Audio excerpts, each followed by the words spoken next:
अस्सलाम वालेकुम। आज का चैप्टर है एड्रीनोसेप्टर ब्लॉकर्स। कि एड्रीनोसेप्टर्स क्या होते हैं। एड्रीनोसेप्टर जो होते हैं हमारे पास, एड्रीनोसेप्टर ब्लॉकर्स जो होते हैं हमारे पास, ये असल में जो है हमारे पास क्या होते हैं, ये होते हैं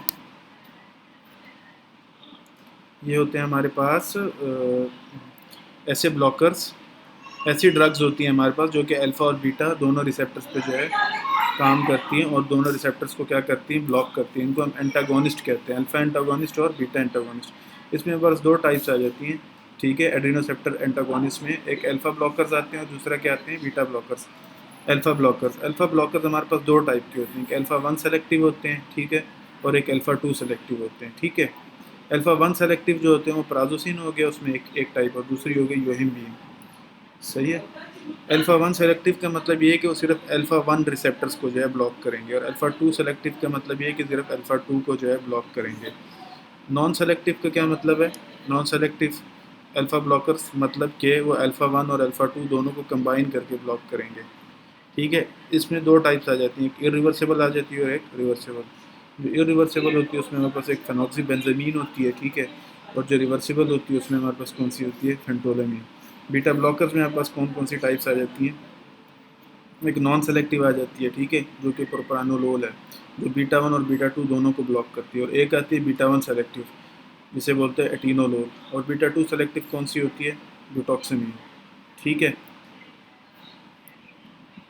अब हमारे पास जो है अल्फ़ा ब्लॉकिंग ड्रग्स की बात आ जाती है कि इसकी क्लासिफिकेशन, जैसे कि मैंने पहले बताया था कि एक जो है अल्फ़ा वन ब्लॉकर होते हैं और एक अल्फ़ा टू ब्लॉकर होते हैं, यानी कार्डियो सेलेक्टिव होते हैं, और दूसरे जो है नॉन सेलेक्टिव होते हैं। नॉन सेलेक्टिव में रिवर्सिबल और इरिवर्सिबल आ जाती है, ठीक है। रिवर्सिबल में जो है फेंटोलामीन है, और जो इरिवर्सिबल है उसमें फेनोक्सीबेंजामीन है, ठीक है।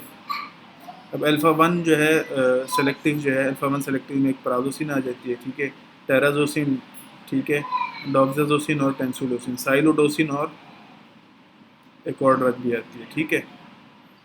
और अल्फ़ा टू सेलेक्टिव में योहिम्बीन और राउलोसिन, ठीक है।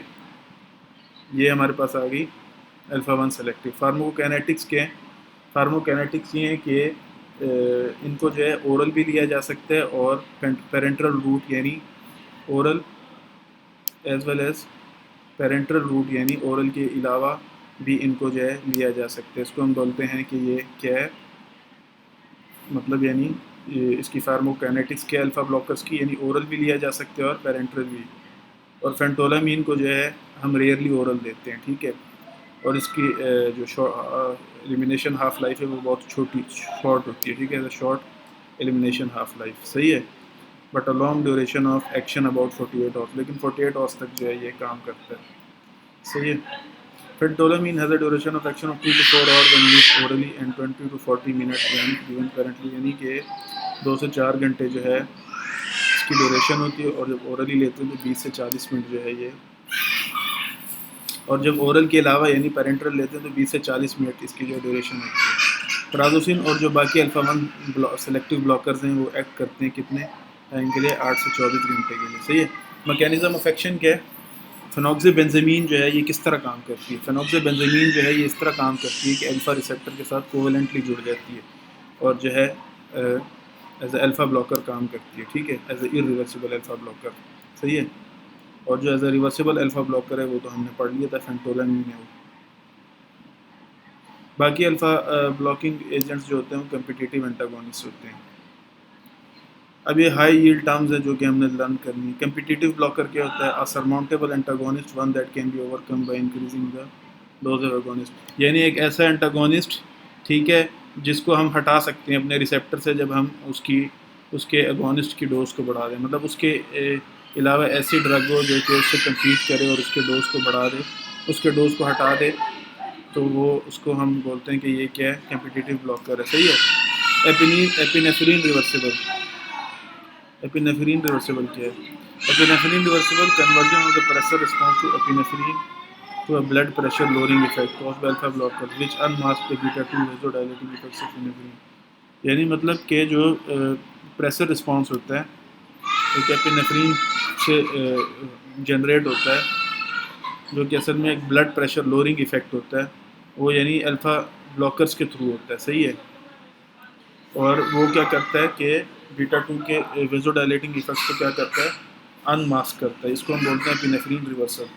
Intrinsic sympathomimetic pathway activity, partial agonist action by adrenoceptor blockers typical of several beta blockers, example pindolol, acebutolol.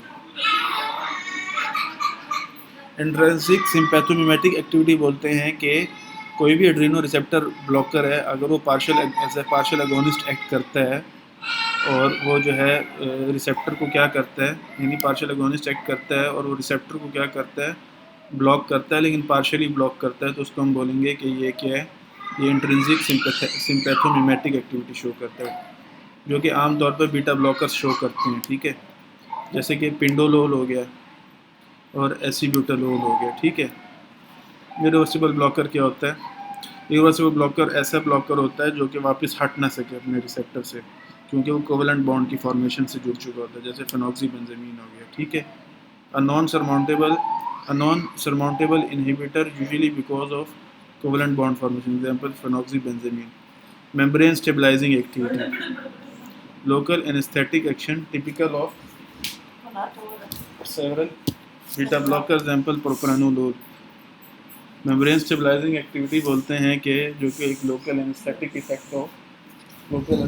Effect हो, एक्शन हो, जो कि आमतौर पर बीटा ब्लॉकर्स शो करते हैं, इसको मेम्ब्रेन स्टेबलाइजिंग एक्टिविटी बोलते हैं, ठीक है।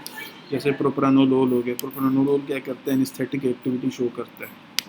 Orthostatic hypotension that is most marked in the upright position caused by venous pooling, typical of alpha blockade or inadequate blood volume caused by blood loss or excessive diuresis। मतलब यानी कि hypotension जो कि ज़्यादातर अपराइट पोजीशन की वजह से, यानी जब बंदा खड़ा होता है, जनरेट हो, तो इसको हम बोलते हैं कि ये क्या है, ये ऑर्थोस्टैटिक हाइपोटेंशन है, ठीक है। कॉज्ड बाय वेनस पूलिंग मतलब ये कि जब ब्लड मतलब वेन्स में जाके जमा हो जाता है और उसकी वजह से हाइपोटेंशन हो, तो इसको हम क्या बोलते हैं, इसको हम बोलते हैं ऑर्थोस्टैटिक हाइपोटेंशन। यानी एक इंसान जब खड़ा होता है या अपराइट पोजीशन में होता है और जो ब्लड उसका वेन्स में जाके जमा हो जाता है और उधर से वापस नहीं जा पाता, तो इसको हम बोलते हैं, इस बंदे को ऑर्थोस्टैटिक हाइपोटेंशन है। ये कब होता है? जब हम अल्फा ब्लॉकर्स लेते हैं, टिपिकल ऑफ अल्फा ब्लॉकेट। और इनएडिक्वेट ब्लड वॉल्यूम, या फिर इनएडिक्वेट ब्लड वॉल्यूम की वजह से, कॉज्ड बाय ब्लड लॉस और एक्सेसिव डायूरेसिस, यानी कि ज़्यादातर ब्लड लॉस की वजह से या फिर यानी ज़्यादा यूरिन निकलने की वजह से ये ऑर्थोस्टैटिक हाइपोटेंशन होती है। पार्शियल एगोनिस्ट क्या होता है? A drug example pindolol that produces smaller maximal effect than a full agonist and therefore can inhibit the effect of a full agonist.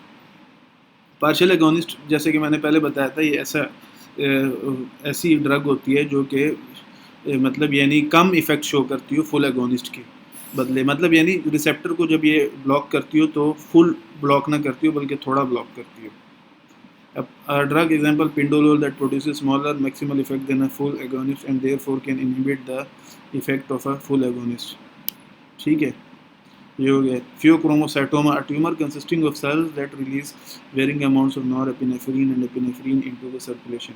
Pheochromocytoma जो है एक ऐसा ट्यूमर है जो कि ऐसे सेल्स से मतलब मिलके बना होता है जिसके जो है मतलब मुख्तलिफ़ किस्म के जो है अमाउंट्स में नॉरएपिनेफ्रीन और एपिनेफ्रीन को जो है रिलीज़ कराते हैं और सर्कुलेशन के अंदर, और उनको जो है ले जाते हैं। इसको हम बोलते हैं फियोक्रोमोसाइटोमा।